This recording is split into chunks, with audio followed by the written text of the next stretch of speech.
Technology for better mobility.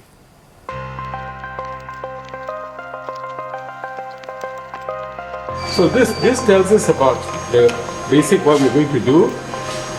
How many millimeters of bone we are going to cut, what are the angles we are trying to achieve. I am Dr. Suresh George. I'm a consultant orthopedic surgeon with special interest in joint arthroplasty. I qualified from Ireland. I worked in various hospitals in Malaysia, including Kuala Lumpur, Malacca, Seremban. I worked overseas as well, and I've now been in Sunway since the year 2000. Before the onset of robotics, we used to do conventional joint replacement, which has been over more than half a century, and it has continued to improve. We have reached very good levels of expertise and outcomes using conventional methods.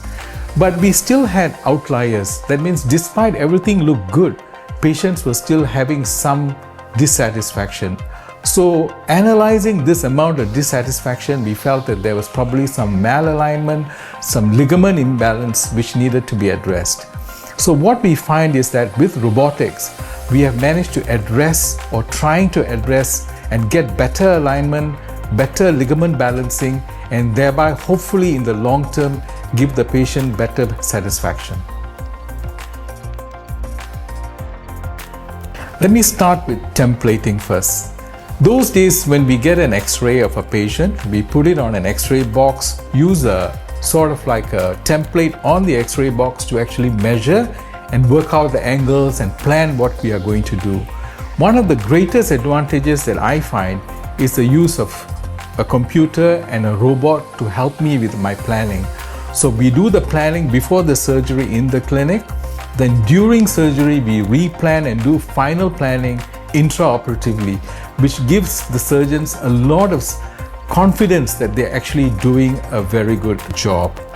So this has been one of my greatest things. So during surgery, we find that we can get accuracy up to 1 millimeter of gaps, 1 degree of angle, which I do not think that we are able to achieve this during conventional surgeries.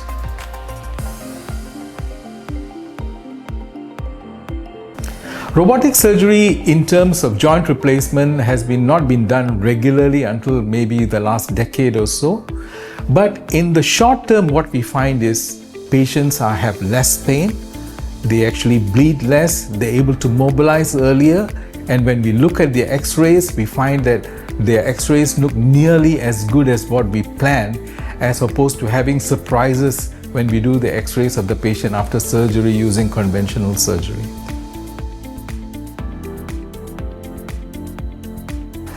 That's a good question, because one of the greatest issues that we had actually is to manage joint replacement in a deformed limb. So with the use of computers, robotics, preoperative planning, we are able to align the limb better and balance the limb better, which would have been very difficult to do with conventional surgeries. So in my opinion, doing robotics in a complexly deformed joint has become much more easier using robotics. In my opinion, all patients who have primary joints of the hip and knee arthritis are suitable candidates. We are also beginning to use it in certain types of revisions, surgeries in the hips and knees, but I think that is still in its infancy, and I'm sure it will become mainstream soon.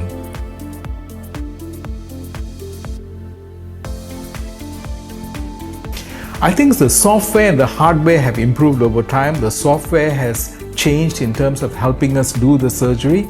The hardware has become lighter and more easier to use. But I think the greatest positive thing that I can see in the future is use of artificial intelligence incorporating into our robots, whereby the artificial intelligence helps us to make the final decisions on the balancing of the joint, as well as giving us advice during surgery, because I'm sure artificial intelligence will take a big part in our surgeries in the future.